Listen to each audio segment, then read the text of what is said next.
noches.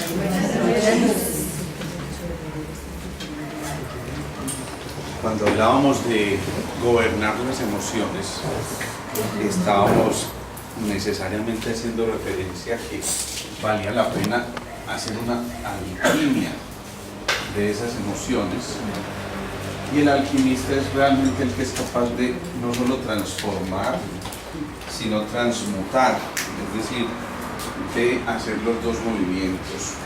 El que transforma, entonces hace el camino de descenso; el que transmuta,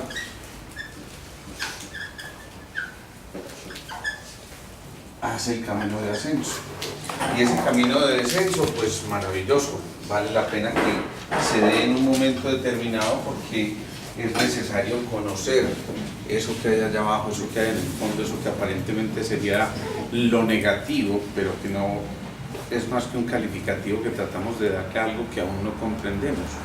Cuando no comprendemos las cosas, estamos quedándonos un poco en la superficialidad, y entonces es necesario hacer ese camino de transformación para poder probar a qué sabe eso que duele, a qué sabe eso que edifica, a qué sabe eso que en algún momento determinado nos bloquea para hacer muchísimas cosas, pero que finalmente trae implícita la propia renovación que nos ayuda a hacer ese camino de transmutar. Entonces decíamos, era necesario empezar a conocernos, era necesario conocer el entorno para conocer también las necesidades, era necesario tener una actividad compasiva frente a las cosas para asumir una actitud a su vez de meditación, de contemplación, y asimismo entender que en ese proceso se estaban empezando a gestar muchísimas cosas que nos permitían empoderarnos, tomar otra vez posesión de nuestras riendas y no empoderar a los otros por lo que nosotros estamos haciendo o sintiendo. Y asimismo también decíamos que en ese empoderamiento que nosotros queríamos hacer era necesario que siempre existiera un grado mayor de espontaneidad, es decir, de movernos con libertad, de movernos sin ningún tipo de límites y entendiendo que los límites los estamos poniendo nosotros, y finalmente fuimos creados por un ser con un potencial infinitamente grande y sin ningún tipo de limitación. Si fuimos creados a imagen y semejanza suya, pues simplemente las limitaciones no pueden existir, porque si somos su imagen y semejanza y él no tiene ningún tipo de limitaciones, pues esas limitaciones no son otra cosa que un signo de lo blandengues que a veces podemos parecer frente a la vida.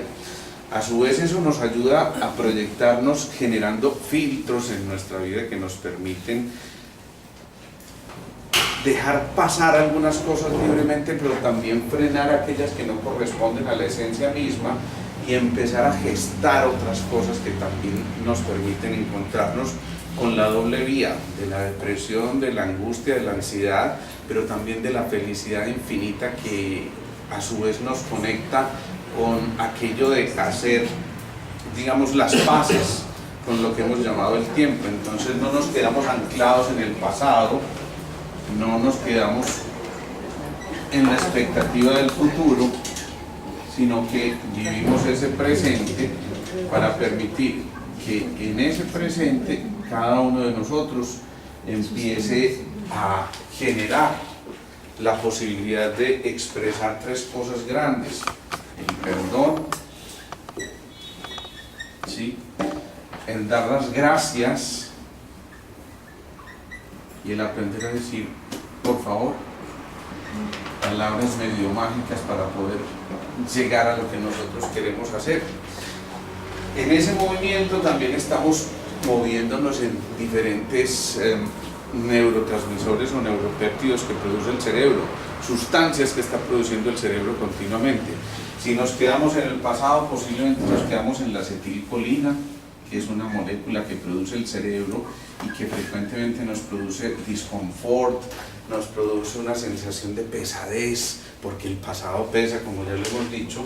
Si estamos en el presente, estamos en el tiempo del amor, y entonces estamos produciendo dopamina, ¿sí? Y esa dopamina nos permite a nosotros actuar con pasión, con ganas, con chispa, con entusiasmo, pero si nos quedamos por allá anclados en el futuro, posiblemente esto empieza también a relacionarse con la serotonina que estamos proyectando desde ese mismo presente. Así que no es malo proyectarse al presente, pero siempre y cuando no nos perdamos no es malo proyectarse al futuro, pero siempre y cuando no nos perdamos ese presente que está ahí reflejado en esa dopamina. Decíamos también entonces que a partir de eso es frecuente que tengamos explosiones a veces de ira, de estrés, de secreción de una cosa muy importante que se llama el cortisol. Y decíamos que el cortisol es básicamente la hormona del estrés que casi que nos lleva a pensar en que es necesario sacudirnos. Maravilloso que haya un pequeño estrés. Ese estrés, el estrés normal, es el que nos permite sacudirnos, movernos, estar atentos a que algo pase y entonces podemos tomar una acción frente a eso. Pero cuando se produce exceso de cortisol, ya esto empieza a ser tóxico, y el cortisol, para eliminarse del cuerpo, puede requerir entre 6 y 8 horas. Y esto es muy complejo, porque si estamos en un estrés momentáneo, pito ese carro y brincamos, pues entonces rápidamente nos vamos a equilibrar. Pero si ese estrés es continuado, eso es como si estuviéramos andando en primera en el carro hasta el alto de las tablas, y por supuesto esto nos va a generar una factura que luego va a ser cobrada. Entonces tenemos que tratar de incrementar la energía de reserva, y esa energía de reserva nos permite que no nos gastemos todo esto en cortisol, sino que aprendamos a administrarlo de manera adecuada. Íbamos más o menos hasta ahí, creo. Entonces, ahora tenemos que pensar en otras cosas que son absolutamente fundamentales. Lo primero, conocernos.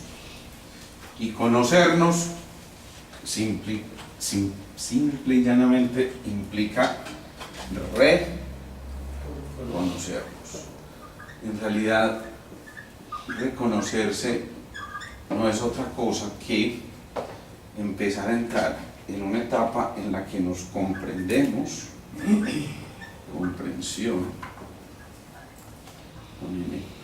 comprensión, en que nos aceptamos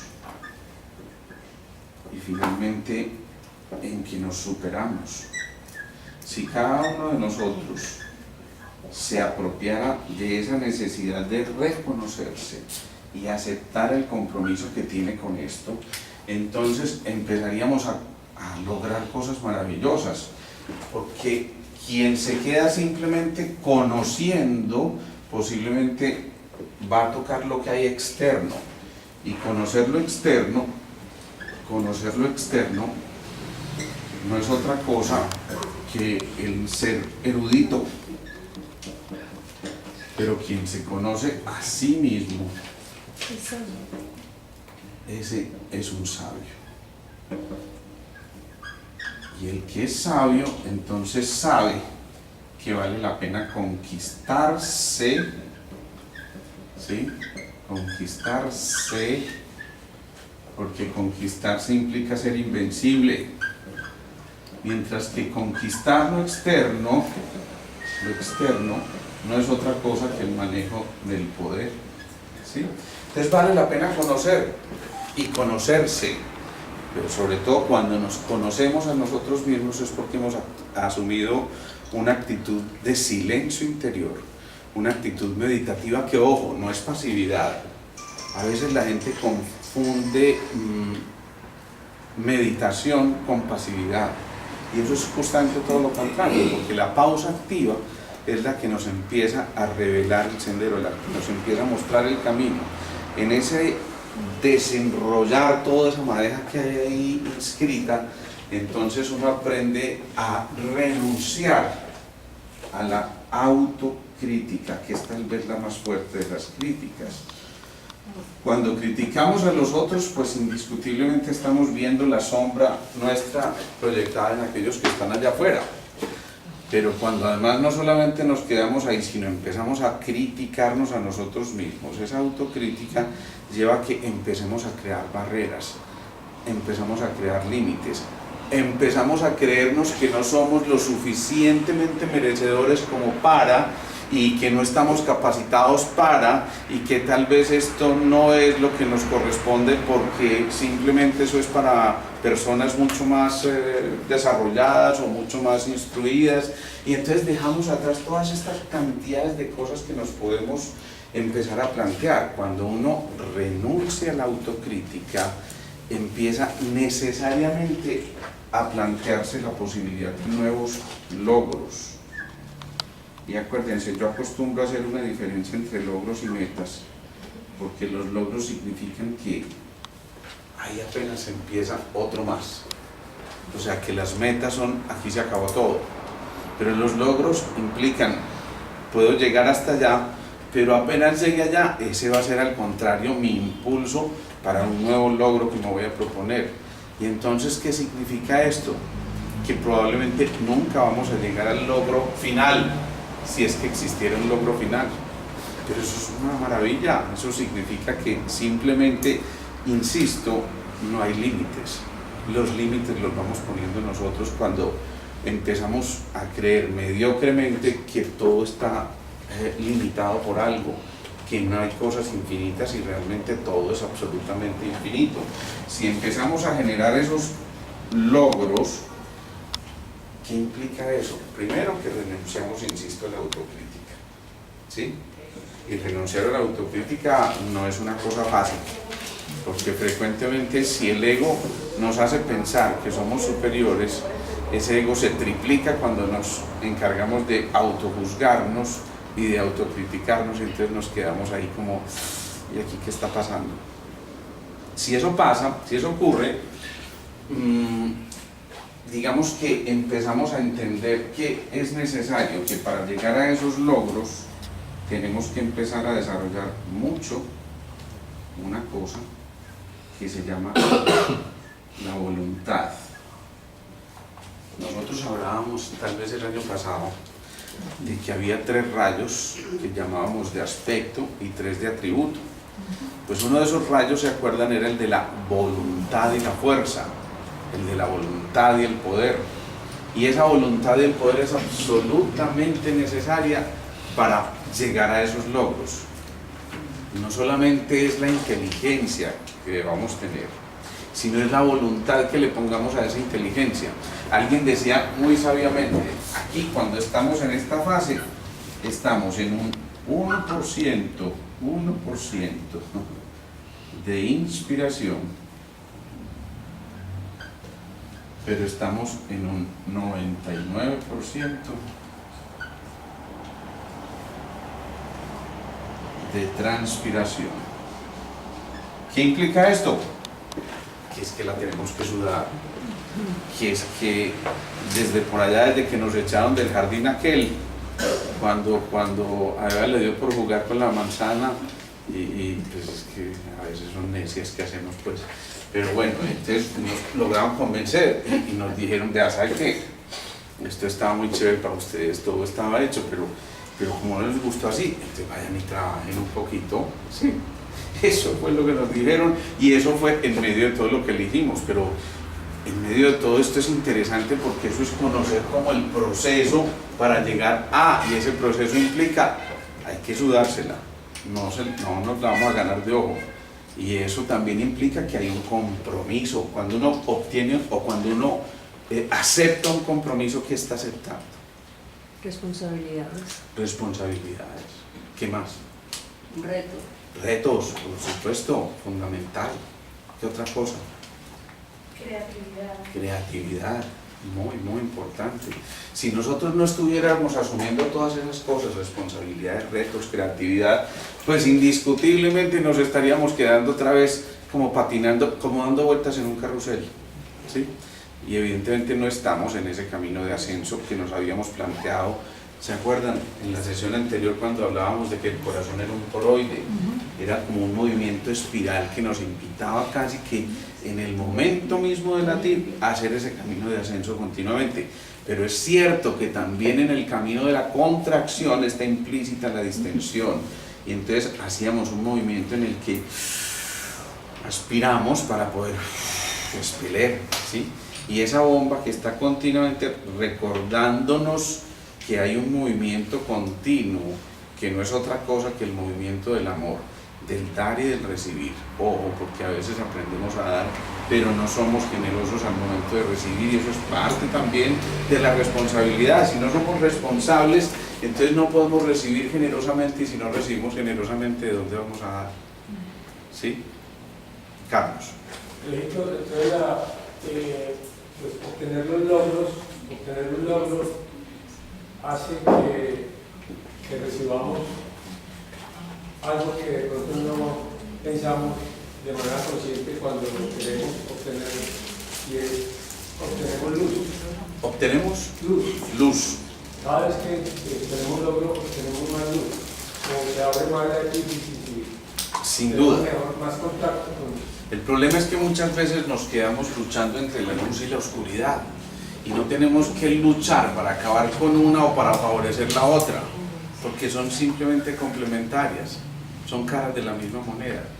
Entonces a veces nos desgastamos pensando en que tenemos que luchar contra la oscuridad, cuando en realidad es la esencia misma de la luz. Si no existiera la oscuridad, pues no sabríamos qué es la luz.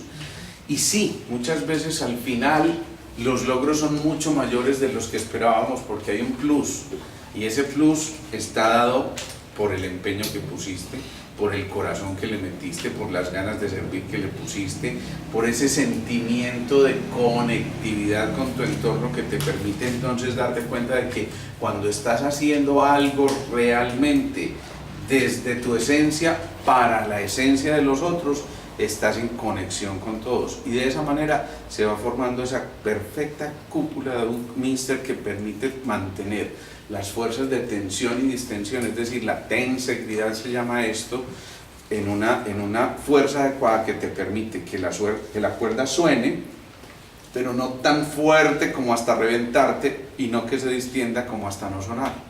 Entonces eres tú el que le está poniendo, Carlos, esa connotación a ese valor agregado que vas a obtener al final, posiblemente sin que ese sea tu móvil, porque si fuera tu móvil, muy seguramente ni siquiera obtendrías el logro que te propusiste en un principio. Al contrario, de lo que se trata es de que en ese momento tú empieces a modificar los patrones de acuerdo a lo que hasta ahí has avanzado. Y hoy puedes obtener un logro grandísimo que pueda ser un significado enorme para ti, pero es muy probable que en el tiempo, cuando te devuelvas, veas eso como algo minúsculo, porque ya has recorrido un camino muchísimo mayor.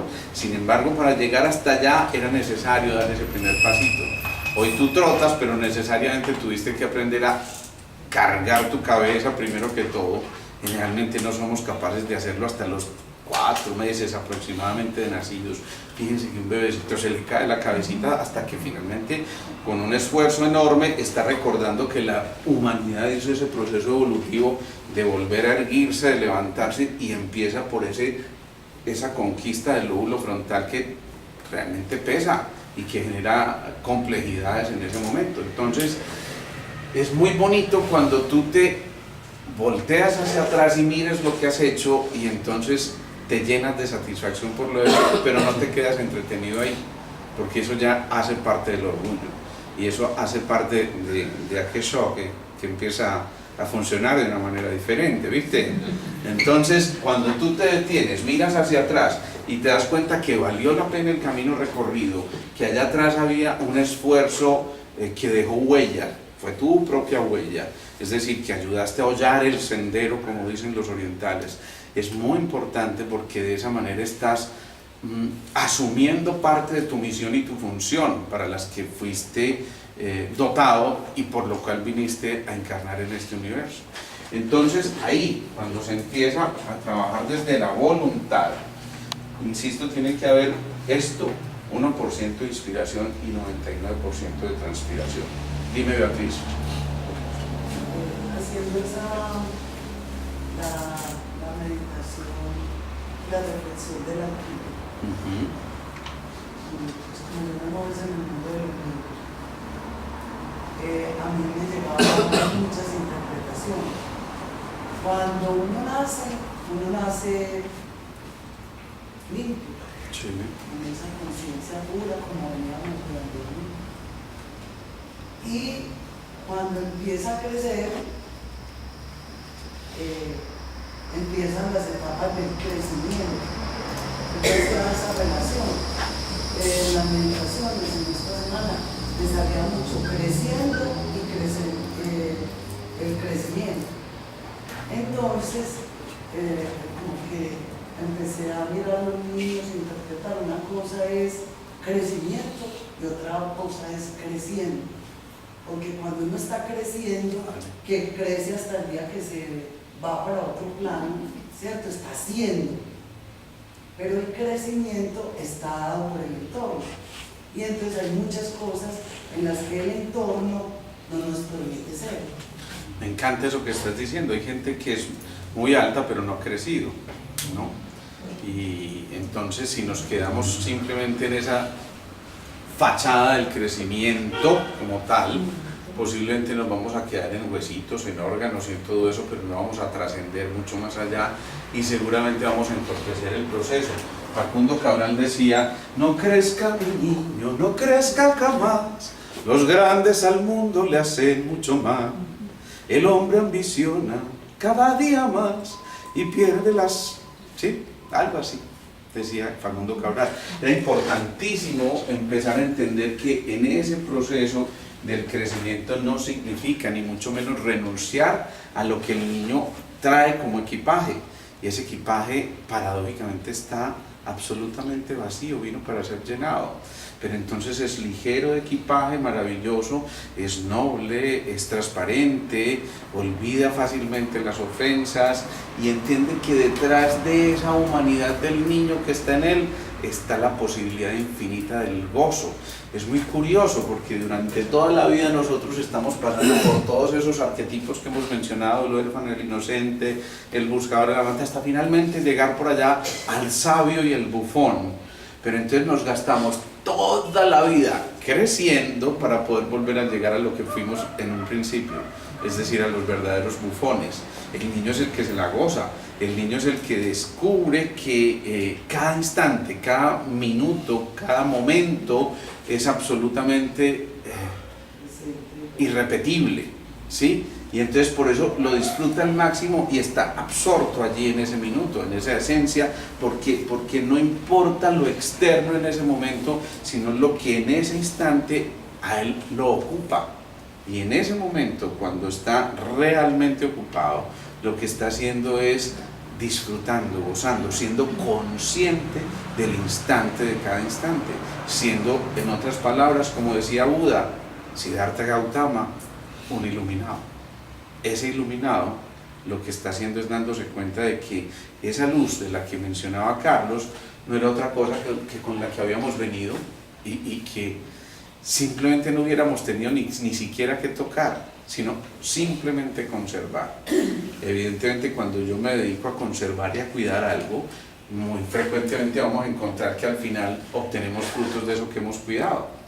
El lío es que si extrapolamos eso al día a día, imagínense todas las cosas que están ocurriendo, todas las cosas por las que empezamos a embolatarnos y a perder partecito de esos destellos de luz que iban llegando, porque simplemente nos entretuvimos en el camino y nos quedamos ahí metidos, como si eso externo que hay allá lograra tener la capacidad de empoderarse de tal manera que aún hasta ese rayito de luz nos pudiera secuestrar. Entonces, ¿de quién depende que esa luz se conserve? De nosotros. Claro. Entonces ahí entendemos que somos portadores de luz y que en medio de esa carrera cada uno de nosotros está llevando su propia antorcha, ahí como en los Juegos Olímpicos y como en esas cosas. Fíjense que el que lleva la antorcha está señalando el camino y está recordando no solamente su sendero, sino el sendero que otros recorrieron. Es de alguna manera homenajear a aquellos que ya hicieron el camino. Cuando la gente está en el camino de Santiago, a mí eso de verdad me conmueve muchísimo. Yo tuve la suerte de ser parte de ese camino en el que al final uno llega a Santiago de Compostela donde están los restos del apóstol Santiago, pero es un camino que necesariamente invita a estar en un estado meditativo, y tú te cruzas con mucha gente en el camino, y en ese sendero la gente está en una actitud realmente de respeto profundo, no solo por el otro, sino por su propio sendero que tiene que recorrer, y ese es como el ajá, el caer en cuenta, el decir, ah, bien, esto también es parte. Y cuando tú llegas allá, yo no sé qué misterio tenga, no sé realmente qué sea, pero la sensación que tú tienes es de que ese logro fue hecho. Pero también es súper claro cuando llegas allá que es el momento de comenzar de nuevo. Pero es un comenzar de nuevo no como con la decepción de que, ay, otra vez, sino con el entusiasmo inmenso de que, qué rico, esto continúa, esto apenas es el inicio. Por fortuna para nosotros, los que asistimos a este grupo, y seguramente hay muchos grupos en el mundo que hacen parecido a lo que hacemos acá, estamos recibiendo una orientación para retomar ese camino que en algún momento de nuestra vida se truncó precisamente por lo que decía antes, por el entorno. Entonces no hay una orientación para el ser humano que nos van a hacer desde que somos pequeños. No existe.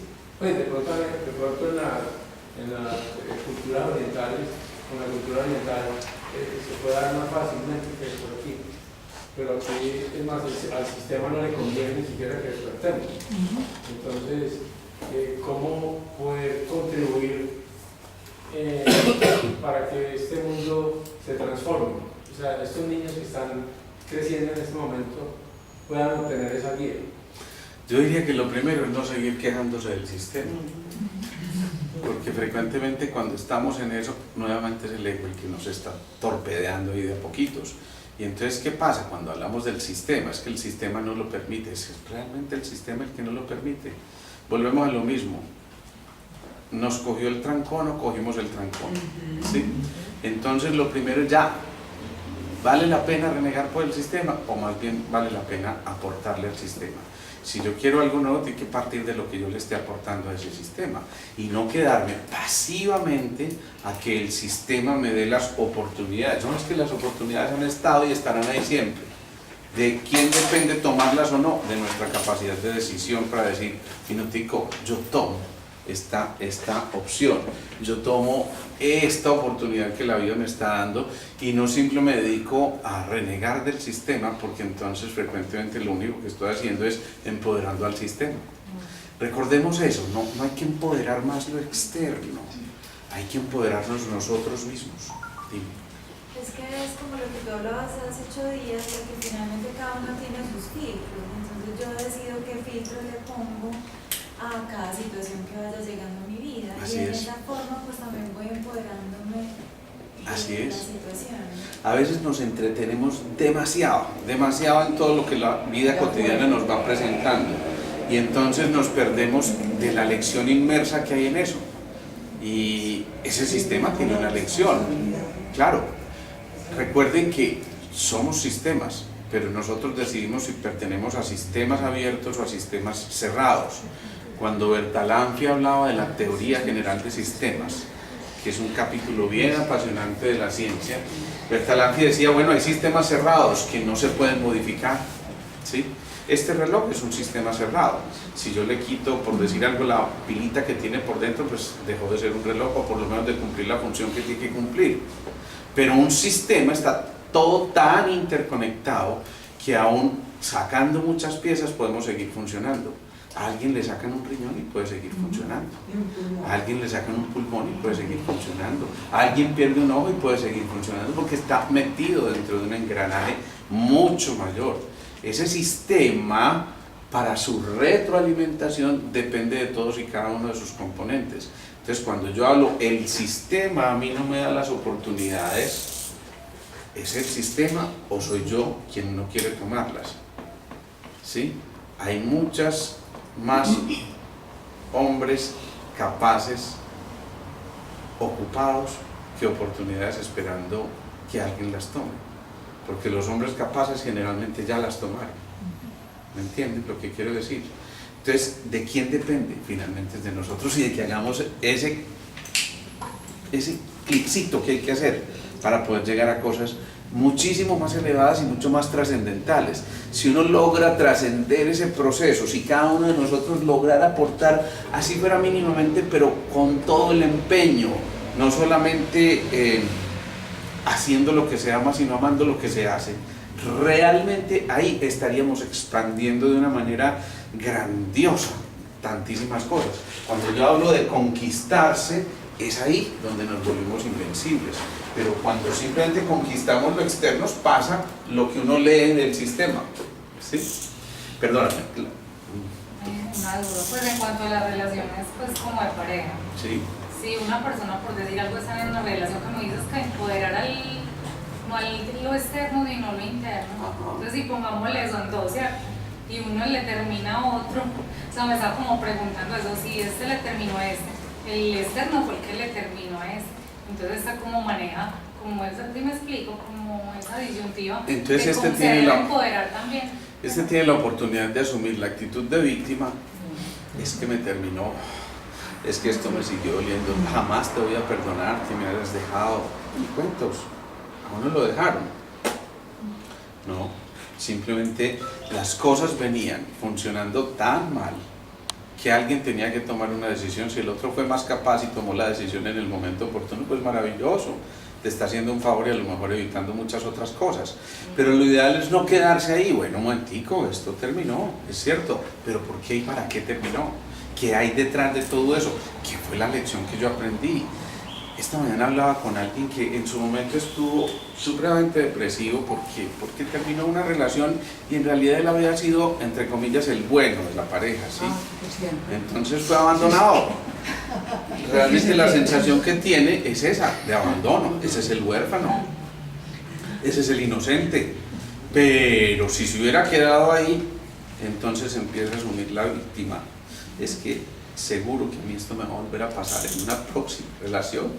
Es que nadie me tiene paciencia. Yo no sé por qué he tenido 7 esposas y las 7 me han dejado. Yo es que eso no, ¿sí?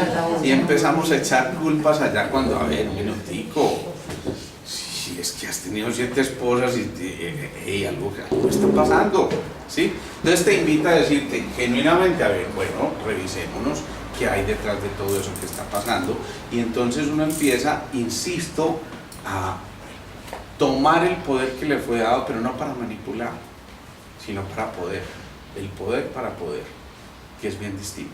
¿Ibas a decir algo? Yo pienso que el alquimista en realidad es aquella persona que es capaz de tomar todo de cualquier situación y transformarla para su ser, para su crecimiento, para transmutar. Para poder transmutar. Sí. Y finalmente incluso para poder no importa, transfigurarla. o sea, no es que no importe, no le debes dar ese poder al sistema de intervenir en tu ser, sino tu ser interviniendo en el sistema. Yo oigo el relato de una mujer por allá en una de esas tribus que fue ultrajada, maltratada, que mataron a toda su población y ella logró estar escondida en un baño 10 o 12 días, aguantando todo lo que ustedes se puedan imaginar en ese cuadro, y finalmente ella no sale a quejarse de la vida porque acabaron con todo y con todos y con toda su familia y con todo lo que la conectaba con el mundo, sino que dice, momentico, esto es, si yo quedé viva, esto tiene que tener una razón de ser, y empieza a sublevarse y a enfrentarse con el mundo y a llevar su voz al mundo, y finalmente es escuchada en el mundo. Cuando Viktor Frankl estaba metido en los campos de concentración, él escribió un libro que se llama El hombre en búsqueda de sentido. Y él dice que logró sobrevivir porque buscó el sentido de lo que estaba ocurriendo allí, a pesar de todo lo oprobioso que pudiera resultar un campo de concentración, pero él asume que si está allí es para algo y tiene que entender otra cosa. Otros muchos fueron sacrificados y otros muchos simplemente no aguantaron y casi que decidieron suicidarse interiormente y murieron por enfermedades debilitantes o lo que fuera. Pero ¿qué hizo la diferencia? Ese sentido que hay detrás de. ¿Ibas a decir algo? Sí, que cuando estamos nosotros en este camino siempre estamos como evaluándonos, revisándonos para saber qué transformamos de todo lo que tenemos que nos Claro, gusta, ¿cierto? claro. Entonces, cuando usted ahorita de la autocrítica, yo no sé si fue que yo entendí mal, Sí. entendí como que no debería de haber autocrítica, Sí. pero ese revisar que uno hace no tiene una autocrítica. Qué bueno que hagamos esa diferencia. Cuando yo me refiero a la autocrítica, no significa no autoobservarse. Es muy importante autoobservarse y como la palabra lo dice, revisión, volver a mirar lo que estás haciendo para ver que está correctamente hecho. Y el revisado seguramente es un visado que uno le pone un chulito. Cuando algo está bien uno pone un chulo y dice que esto ya está hecho, ¿sí? Pero cuando yo me devuelvo en la revisión, vuelvo a mirar y me encuentro que algo no está chuleado, pues entonces mi obligación es volverlo a chulear. Lo que quiero decir con la autocrítica, renunciar a la autocrítica más que a la autoobservación, es el autojuzgarse, porque generalmente con el estar autojuzgando nos estamos autocastigando, autoflagelando, autocondenando y entonces empezamos a poner límites y empezamos a creernos realmente yo no soy merecedor, yo no debería estar aquí, esto que me está pasando a lo mejor es porque yo mismo me lo busqué y no, simplemente es parte del proceso del aprendizaje. Entonces eso es lo que estamos haciendo. Por eso digo yo que cuando logramos renunciar a esa crítica que juzga, entonces podemos empezar a ponernos logros que valga la pena otra vez sobrepasar. Y en ese camino de ascenso, en ese camino, insisto, en el que vamos siempre en ascenso, hacia una cosa mayor que en realidad es la transfiguración, es salir prácticamente de una cárcel, de algo que nos ocupa, que no necesariamente es la cárcel del cuerpo físico como tal cuando quedamos esclavos al cuerpo físico, sino en la posibilidad, insisto, de trascender, de ir mucho más allá de esto que estamos ocupando. Ahí empezamos a encontrar que realmente en la transfiguración hay una fuente de luz inagotable. ¿Pero qué es la transfiguración? Es esa figura que vimos anteriormente de la resurrección.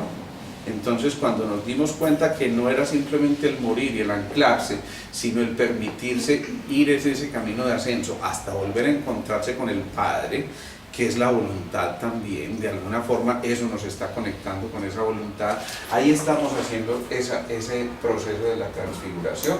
Y eso nos permite a su vez entonces darnos cuenta de que en este proceso de la transfiguración, de la transpiración, lo que estamos haciendo es que hemos hecho un esfuerzo tan grandote que tenemos derecho luego a pronunciar asertivamente nuestro discurso. Y la asertividad, dicho en otras palabras más sencillas, es el término intermedio entre la pasividad y la agresividad. Eso es la asertividad. Asertividad es atreverse a decir las cosas claramente, sin rodeos, pero con respeto profundo por el otro y por los otros. Entonces, por eso digo yo, es como algo intermedio entre la pasividad y la agresividad, no hasta el punto de llegar a ser agresivo, te lo tomaste muy a pecho, ni tampoco hasta quedarse pasivamente esperando a ver qué ocurre en este valle de lágrimas, sea pues Señor, abogada nuestra, más, no, sino que hay que empezar a ir un poco más allá y a poner en el Actuar con mucha cordura. Es que, perdón, Actuar con mucha cordura. actuar con mucha cordura. Sí, aunque los cuerdos jamás historia hicieron, a veces vale la pena tener un poquitico de locura, ¿sí? A veces esos que llamamos locos están simplemente siendo más atrevidos y se atreven a dar pasos que seguramente dentro de la cordura no hubiéramos podido elegir. Cuando Alberto Cortés cantaba Castillos en el aire, él decía, este se atrevió a volar y los demás quedaron en el suelo guardando la cordura, pero en cambio el otro y construyó castillos en el aire a pleno sol con nubes de algodón en un lugar a donde nunca nadie pudo llegar usando la razón. ¿Sí ves?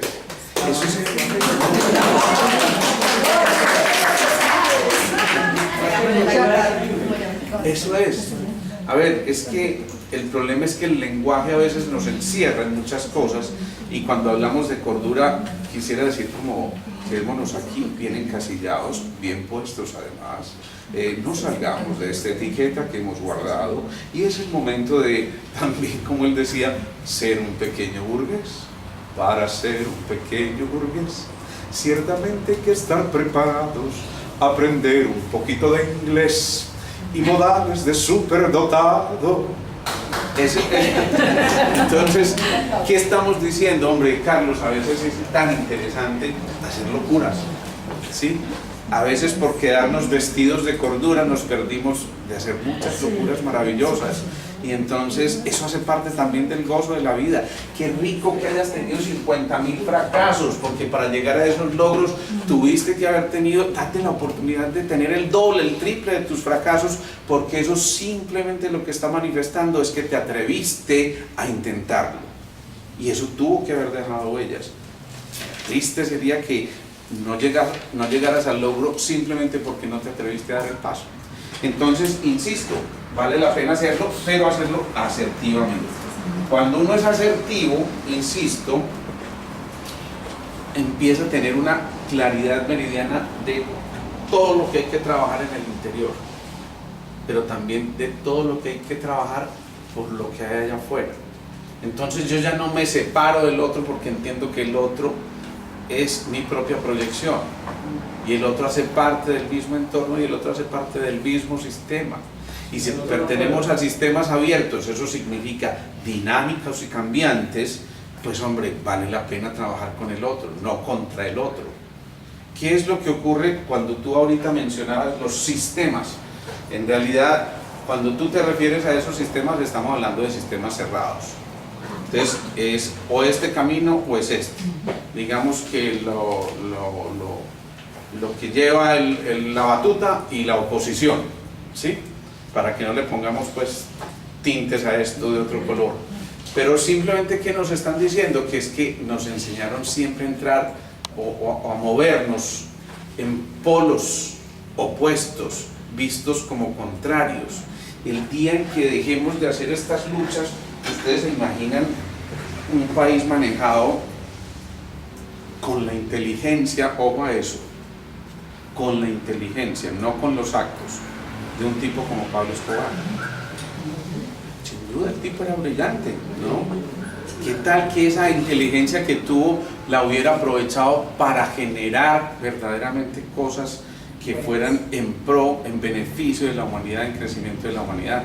¿Qué tal que nuestros propios gobernantes, en lugar de estar chocando todo el día, estuvieran diseñando la forma en que todos quepamos y en que cada uno entienda que hacemos parte de la unidiversidad?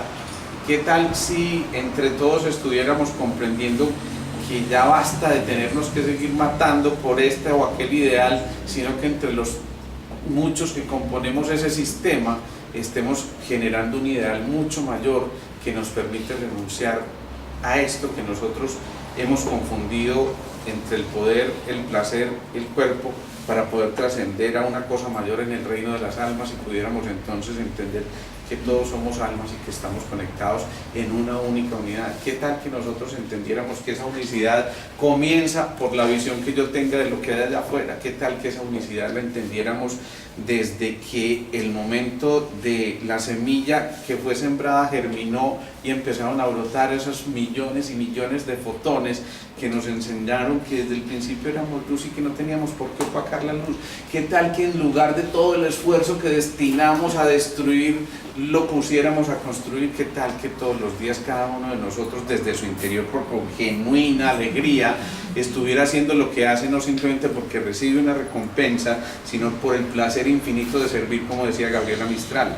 ¿Qué tal que cada uno de nosotros se pusiera en la tarea de decir, hoy es un nuevo día para empezar de nuevo, también como decía Facundo Cabral? Qué maravilla sería que cada uno de nosotros tuviera la fortaleza interior como para decir, un momentico, parte de mi misión es hacer que este mundo quede mejor que cuando yo lo encontré. Y eso significa que cada uno empieza a hacerse consciente de que la participación individual hace parte de un bien mayor, de un bien colectivo, que finalmente lo único que nos va a llevar es a permitirnos expandir la visión de nuestra conciencia y entender que es que esto no quedaba en ese pequeño sendero, en esa pequeña aldea que cada uno de nosotros tiene desde su interior o en su pequeño núcleo, sino que todas esas aldeas están unidas de alguna forma y están interconectadas, queramos o no, y por lo tanto que no tiene ningún sentido seguirnos desgastando. ¿Qué tal si todos los días hiciéramos un mínimo esfuerzo por ese cuerpo que decidimos habitar y dijimos vale la pena respetarlo, y ese respeto por el templo que es nuestro cuerpo comienza con unos buenos ciclos de alimentación, con una buena higiene corporal, con unos buenos manejos de los ritmos y las pausas? ¿Qué tal si cada uno entendiera que es que esa pequeña misión, ese pequeño aporte que está haciendo cada uno no está haciendo otra cosa más que engrandecer no tu propio cuerpo ni tu propio beneficio, sino el beneficio mucho más grande que es el bienestar común? Entonces, cuando logramos llegar a eso, finalmente allí nos damos cuenta de que en medio de todo esto, que también es asertividad, lo que nosotros podemos es tomar una decisión de ser empáticos y simpáticos, es decir, de alguna forma de sintonizarnos, de vibrar en la misma frecuencia con los otros o en una frecuencia cada vez más alta, para que esa frecuencia cada vez más alta arrastre aquello que apenas está empezando el camino.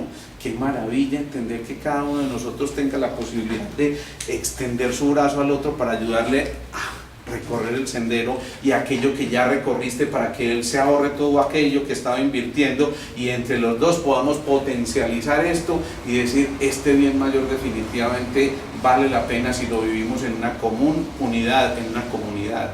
Qué bueno sería que si llegáramos a eso, cada uno estuviera entendiendo claramente que ya no es el momento de la alexitimia, es decir, del impedimento que tenemos para manifestar las emociones, sino que nos atreviéramos verdaderamente a entregar todo aquello que estamos sintiendo a partir de nuestras ideas y nuestros pensamientos, que decidimos convertirlos en sentimientos para poder generar actos, hábitos y destinos. ¿Qué tal si cada uno de nosotros realmente fuera consciente de que es el momento de pasar de la clave del obstáculo a la clave de la solución? Si cada uno más bien decidiera participar en ese proceso y dijera, un momentico, yo puedo aportar aquí, quiero ser parte de la solución, quiero educarme en el optimismo, ese que siempre tiene una oportunidad y un proyecto y no una excusa o un lamento. Si cada uno de nosotros simplemente, responsablemente, tomara apenas unos minutos de su vida para darse cuenta de que no estamos solos, de que esa misión que nos fue encomendada pues bien vale la pena para poder empezar a generar bienes mucho más grandes, y a entender que hay una parte del plan que tiene que ser develado, entonces muy probablemente entre todos podríamos llegar a encontrar eso que está oculto mucho más fácilmente. Pero nos quedamos en la necesidad de proteger lo nuestro, ¿sí? Yo lo vi primero, no se le acerque que yo lo vi primero, ¿sí? Tan común. No, yo no voy a contar mi secreto para hacer esta receta, ni riesgos, no voy a quebrar. Lo acabamos de ver nosotros, miren, yo me quedo sorprendido cómo es la bajeza del ser humano. A mí me impresiona eso sobremanera. Encontramos que ponemos una laminita para anunciar uno de los seminarios que hacemos aquí. Ustedes saben lo que son estos seminarios, y días después recibimos un mensaje de un fotógrafo diciéndonos es que tienen una demanda porque esa foto la puse yo en la red, y de hecho no tenía ningún derecho de autor ni cosas de esas hasta ese momento, solo hasta cuando nosotros la montamos, al día siguiente él puso derechos de autor, ¿no? Entonces quiere demandarnos por ese tipo de cosas, y nosotros decíamos, Dios mío, por Dios, a esa foto él la bautizó Sintergética, que es una marca que nosotros ya tenemos registrada, no solo aquí, sino en Latinoamérica y en Europa. Y entonces imagínense la demanda que podríamos poner nosotros porque él utilizó esa foto para utilizar nuestra marca. Pero entienden lo que yo les quiero decir, porque es necesario que el ser humano a veces tenga que ser ruin y bajo para entender que es que hay un esfuerzo mucho mayor, que es que hay significados mucho más potentes y mucho más grandes detrás de lo que nosotros apenas estamos viendo, insisto, en esa pequeña aldea. Y a veces esa pequeña aldea la podemos ver desde afuera, pero muchas veces está desde adentro, ¿sí? Cuando ese riñón no conversa con el corazón, cuando ese riñón no nutre al hígado y el hígado al corazón y ese corazón al páncreas y ese páncreas al pulmón, nos estamos perdiendo de una cosa absolutamente maravillosa que es el engranaje de la perfecta sincronicidad y sintonía en nuestro cuerpo. ¿Qué significa? De la perfecta vibración. Cuando nosotros logramos realmente vibrar de manera perfecta, eso se parece muchísimo a cuando la mamá, con un sentimiento tremendamente amoroso, ustedes que celebraron ayer el Día de la Mamá, por cierto, felicitaciones a todas, y a las mamazotas también. Entonces, cuando esa mamá fue capaz de ponerle la manito al bebé porque se estaba quejando del dolorcito de la barriga, ¿quién dijo que esa altísima vibración del amor no era más grandota que cualquier analgésico que se le pudiera dar a ese muchachito? ¿Sí?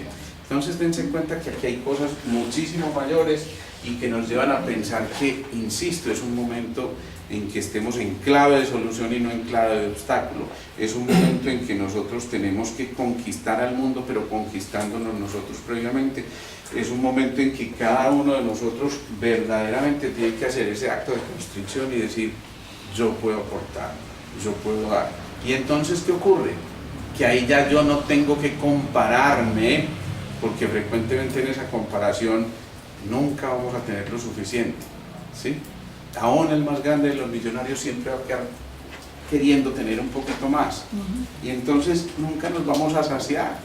Y si no nos saciamos, vamos a ser tremendamente infelices porque estamos supeditando nuestra felicidad a aquello que hemos conquistado, y como dijimos la vez pasada, a veces nos quedamos esclavos de lo que conquistamos, y eso sí es mucho más triste. En cambio, si en lugar de compararnos decidimos no aferrarnos, ¿eso qué significa?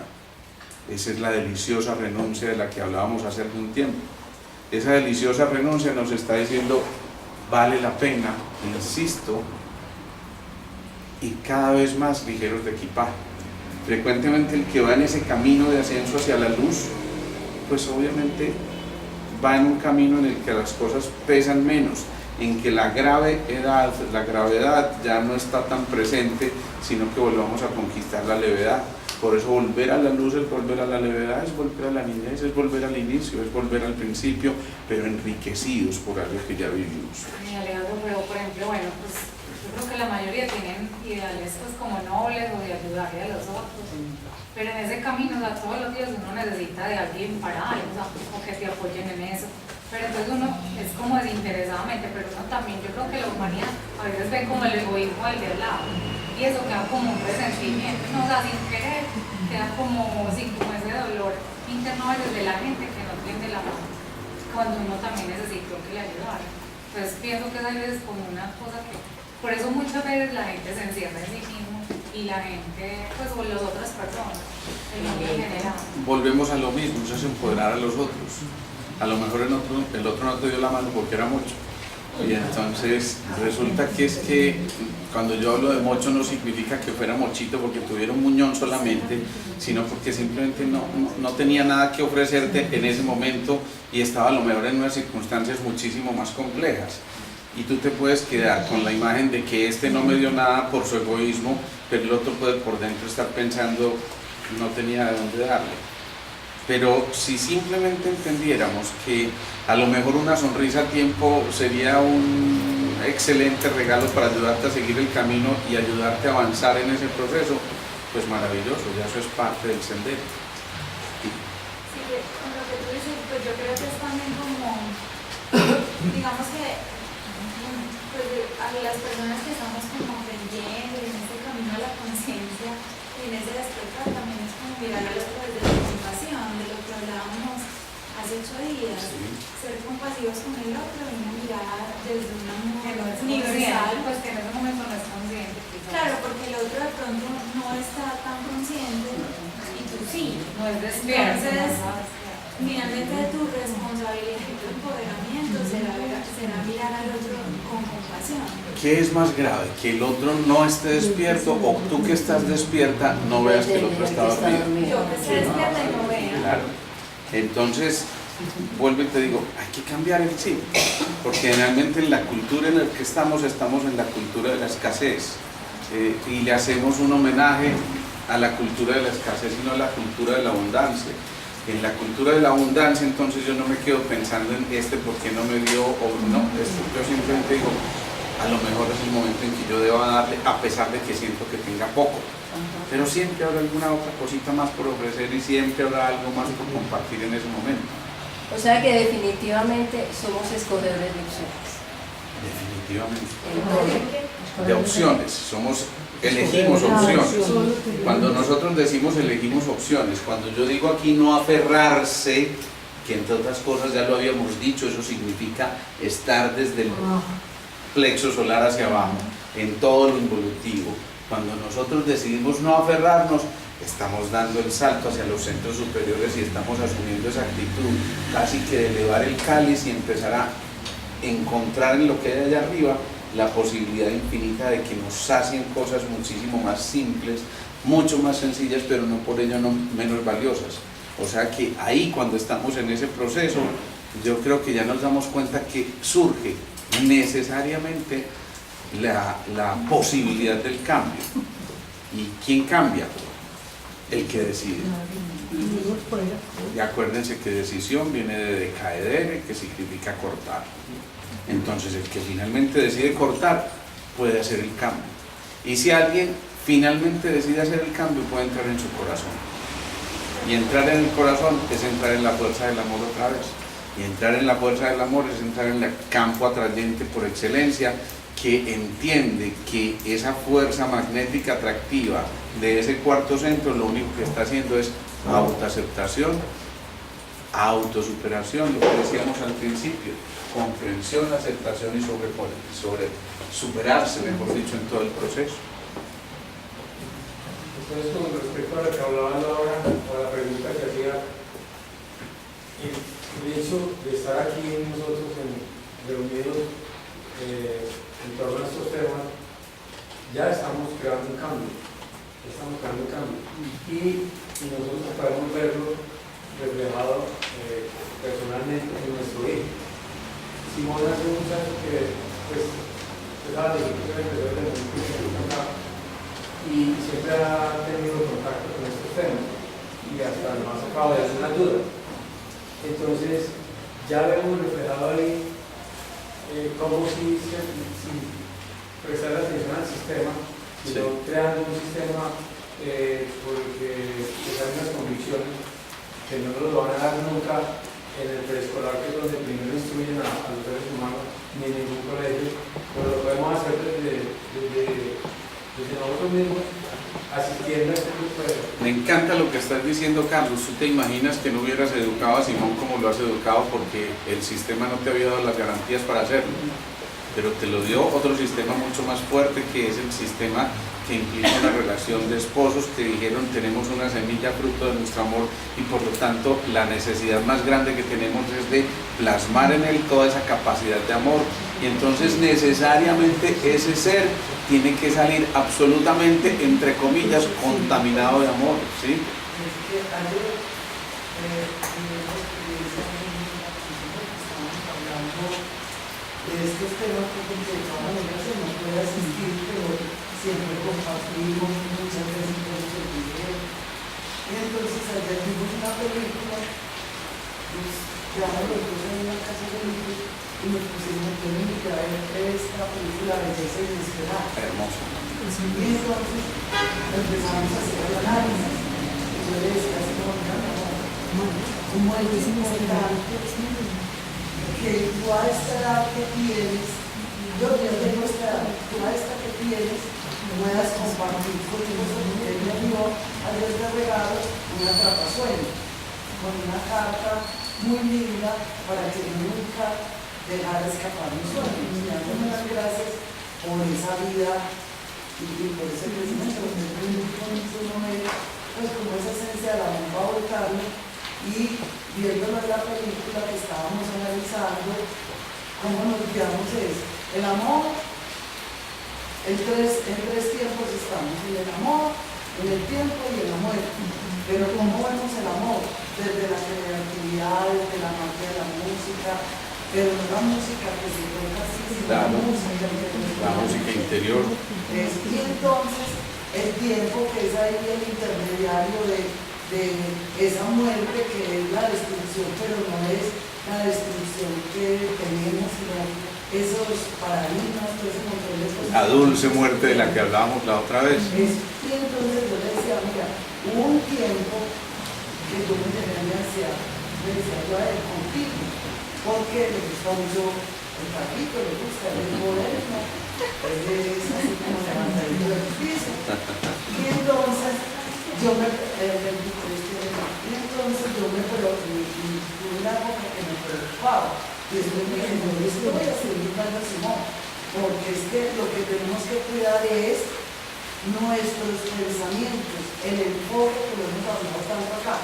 Entonces, cada que él salía, y como él es independiente, y se le ocurre avisar que se va a quedar, y yo le decía, Carlos, debe estar tomando, pero jamás lo he visto borracho. Pero era como esos engramas, esas cosas. Y me decía, mami, mira, yo cambié eso. Ahora lo quité obligatoriamente de mis pensamientos, lo visualizo de otra forma. Me decía, mami, ¿sabes qué? Como te ha sentido eso, porque sin hablarlo, y si vieras como estoy delegado de eso. Y ya puedo tomar tranquilo. No, me das cuenta. Miren, lo que hay detrás de ese Simón es el de todos los Simones que todos tenemos en alguna parte de nuestras familias, que se pueden llamar Simón o Juliano, Pedro, Mateo, cualquiera, ¿sí? Pero de todas formas, detrás de toda esa vivencia que hay, una vivencia de amor, una vivencia, por supuesto, a veces de inseguridades porque somos vulnerables, pero cuando caemos en cuenta de que todas esas seguridades no son otra cosa que fruto de los mismos temores, significa que estamos desplazando, dándole cabida al temor, estamos desplazando al amor. Y cuando en cambio se logran transmutar esas emociones de tal forma que sea el amor el que tenga cabida, pues necesariamente ese amor tiene que ser transformador. Y no solamente eso, porque es que no se queda ahí en ese pequeño núcleo, no solamente se transforma Simón, sino que a su vez ese Simón toca a Lina y toca a Juliana y toca a Tobías y toca al otro, y de alguna manera todo ese entorno se está impregnando de una cosa mucho mayor, que no es otra cosa que esa fuerza del amor coherente. Por eso nosotros decimos que cuando estamos haciendo este tipo de cosas no simplemente estamos impartiendo conocimientos, porque eso sería absolutamente lamentable.